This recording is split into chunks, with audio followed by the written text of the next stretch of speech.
Good morning, children. Today we will study about the type of adsorption. As you already know, the adsorption occurs due to the intermolecular forces between the adsorbate and the adsorbent. And now due to these forces present between these two, we can classify the adsorption into two categories, and these are the physical adsorption and chemisorption. I am repeating that. As there is the force which is working between the between the adsorbate and the adsorbent, because the solid adsorbent is having some residual forces present on their surface, and that's why the adsorbate molecule are there on the surface of the adsorbent. Now these forces may be strong forces or these forces may be weak forces. So on the basis of the nature of these forces, we can classify them into these two categories. So that is called as types of adsorption. So there are two main types of adsorption. One is called as physical adsorption and the second is called as chemical adsorption. Now first we will see the physical adsorption. Physical adsorption, we can say physical adsorption, it is also called as physisorption. Now when a gas is held or adsorbed on the surface of a solid by van der Waals forces, which are weak forces, that you already know, the van der Waals forces are the weak forces. So which are weak intermolecular forces of attraction, without resulting into the formation of any chemical bond between the adsorbate and the adsorbent, it is called physical adsorption, or it is also called as van der Waals adsorption or the physisorption. So because these forces are weak forces and these forces are termed as van der Waals forces, that's why this adsorption is also called as van der Waals adsorption. So this is the definition for the physical adsorption. So in this way we can define the physical adsorption. I am repeating, the forces which are present between the adsorbent and adsorbate are the weak forces, and these are the weak intermolecular forces which are termed as van der Waals forces. That's why it is also called as van der Waals adsorption. So this is the definition for the physical adsorption. Now we'll see the characteristics of physisorption or physical adsorption. So we'll see the characteristics of the physisorption. So first is the physical change. It is simply a physical change. So no chemical bond is formed. It is simply a physical change. No chemical bond is formed between adsorbent and adsorbent at the surface of the adsorbent, and that's why this change is called as physical change. And that's why the physical it is a physical change, that's why it is called as physical adsorption. So it is a physical change due to the presence of weak forces. This change is called as the physical change. Now the second point is non-specific in nature. As van der Waals forces are universal on every solid adsorbent, every gas is adsorbed, only the extent of adsorption may vary. The meaning of non-specific means all the gases adsorbed on the surface of the adsorbent, and so it is not specific for the gases, that is a particular gas is only adsorbed, so it is not specific in nature. So this is the meaning of non-specific. That means all the gases will be adsorbed on a surface of adsorbent or on a solid surface, whether the extent of the adsorption will be different. Some gases will be more adsorbed and some gases will be less adsorbed. So in other words, the surface of the solid adsorbent does not have any preference for a particular gas for this type of adsorption. Hence, this is non-specific in nature. Now the next point is the nature of adsorbate. In the nature of adsorbate, easily liquefiable gases, I have already taught you, easily liquefiable gases which have high critical temperature are adsorbed more strongly because they have stronger van der Waals forces of attraction. Or in simpler word, we can say the gases which can be liquefied easily, they will be adsorbed more comparative to the gases which cannot be liquefied easily. So in this way it is related to the nature of the adsorbent. Easily liquefiable gases will be more adsorbed comparative to the gases which cannot be liquefied easily. So this is for the nature of adsorbate. Because the gases which can be easily liquefied, they have stronger forces comparative to the gases which cannot be liquefied easily. Now the fourth point is the reversible nature. Physisorption is reversible in nature, or it is a reversible process as written here. Gas plus solid, then you write the sign of the equilibrium. So you will get the gas, solid plus heat. Here gas is the adsorbent and solid surface is the adsorbent. So then you will get the gas solid plus heat will be released. So there exists an equilibrium between the adsorption and desorption. So there is the two rates will be equal, that is the rate of adsorption is equal to rate of desorption, and then you can see here there is the release of heat, and that's why that is the reason for the decrease in physisorption with an increase in temperature. So because it is because there is the release of heat energy.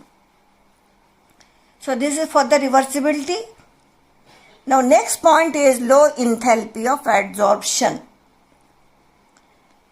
As physisorption involves only van der Waals forces of attraction and no chemical change, the process is exothermic, but the enthalpy of adsorption is quite low because the weak forces are there. That's why the energy released will be less, and that is in between 20 to 40 kilojoule per mole. So because there are some attractive forces are present on the surface of adsorbent, so there is the release of energy, and this release energy in the order of 20 to 40 kilojoule per mole. So because they are having the weak forces, that's why the released energy is less. So the physisorption has low enthalpy of adsorption. But this process is exothermic, as you can see here. Now the next point is low activation energy or no activation energy. Now because again it is a type of adsorption involves no chemical reaction, no chemical bond is formed, and that's why the no activation energy or very low activation energy is required. Actually, the activation energy has a role in the chemical bond formation. When there is a chemical reaction or a chemical bond is formed, then there is the role of activation energy. But for physisorption or physical adsorption, there is no role of activation energy, and that's why it is having the low activation energy.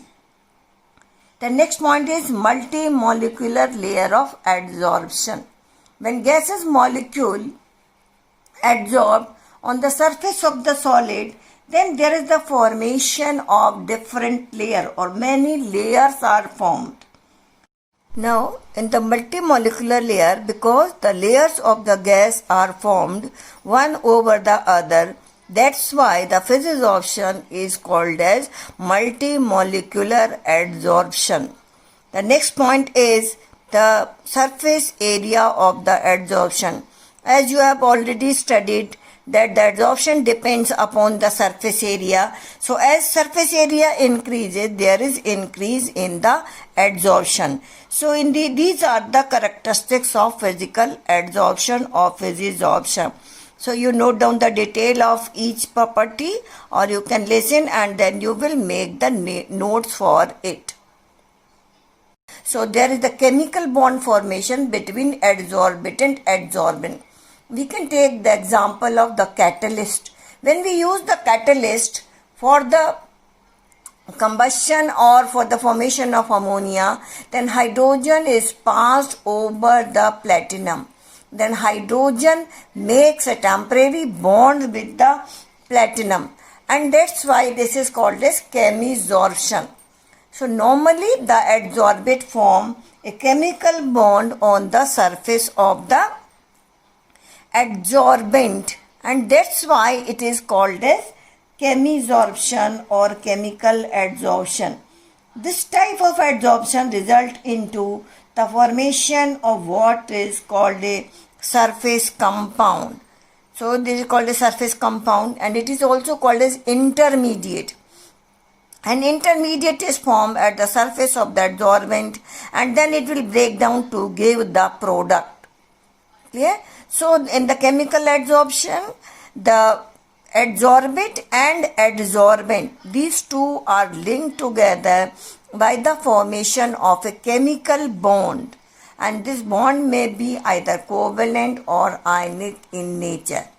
So this type of adsorption results into the formation of what is called a surface compound, and that is also called an intermediate. That is also called as activated complex. So in this way, compound is formed on the surface, and afterward this compound decomposed to give the product. Now we see the characteristics of chemisorption. Some important characteristics of chemisorptions are here. You can see the first is the chemical change. It involves the formation of a chemical bond between the adsorbate and adsorbent. Temporarily, a bond is formed at the surface of the adsorbent between the adsorbate and adsorbent. So when a bond is formed, then the bond formation is exothermic in nature. So there will be the release of energy. So the main point, if chemical bond is formed at the surface of the adsorbent. Now second point, highly specific in nature. This type of adsorption is highly specific in nature because it occurs only if there is a chance of chemical bond formation between the adsorbate and the adsorbent. For example, oxygen will be chemisorbed only on those solid adsorbent, that is carbon or the metals, with which it can form oxide or hydrogen will be chemisorbed on those solid adsorbent with which it can form hydrides. So these are the two examples. Normally hydrogen form hydride on the surface of the transition element. So this is the example. So it is highly specific. That means all the adsorbent cannot adsorb a gas or a substance on its surface because there is the formation of a chemical bond, and formation of a chemical bond is very specific in nature, and that's why the chemisorption is highly specific in nature. Now the next point is nature of the adsorbent.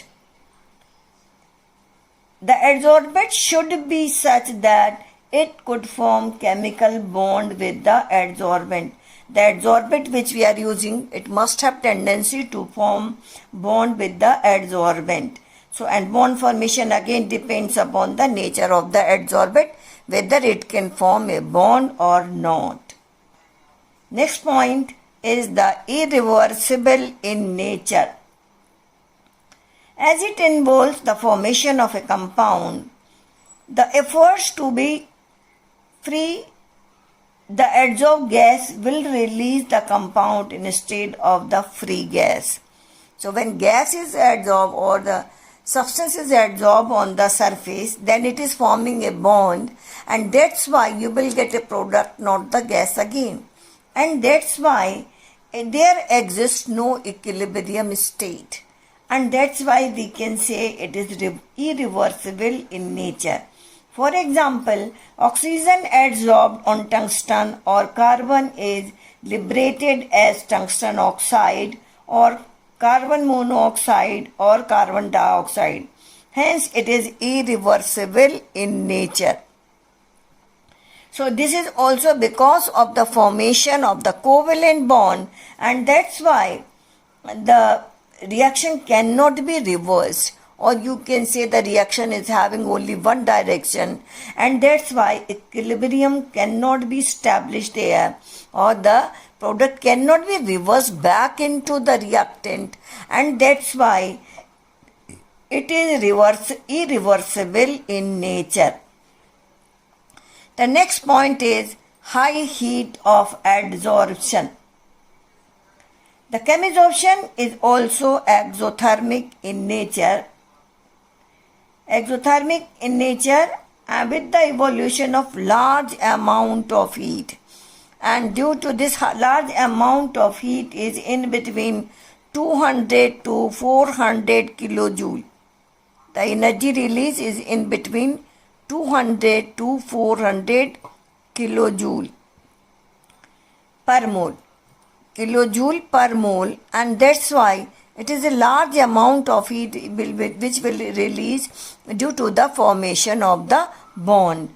So this chemisorption has high enthalpy or high heat of adsorption, because this is again due to the formation of a chemical bond.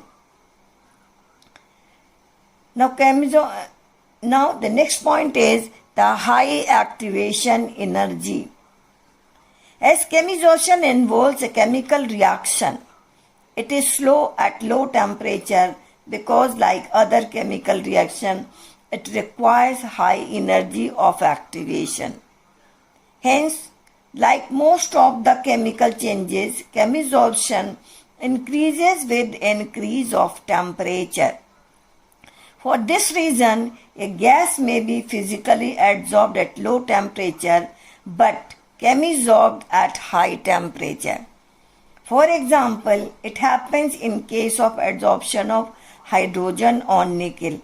When chemisorption takes place by raising the temperature by supplying activation energy, the process is called as activated adsorption. So, this is having the higher activation energy, because in the physisorption, when you plot a graph, then there is the decrease in adsorption of gases when we increase the temperature. But in case of chemisorption, first the adsorption will increase, and after that there is a decrease in the adsorption. You will have this type of graph. So this is for the activation energy, and that's why the activation energy has an important role in the chemisorption. Next point is unimolecular layer of adsorption. As chemical bond can be formed only with the one layer of the molecule, because there is the formation of chemical bond, and it can only be formed with the layer of the molecules coming in direct contact with the surface of the adsorbent. Hence, this type of adsorption is unimolecular. Now next point is the surface area of the adsorption, that you already know. Like physical adsorption, if you increase the surface area of the adsorbent, then there is increase in the adsorption.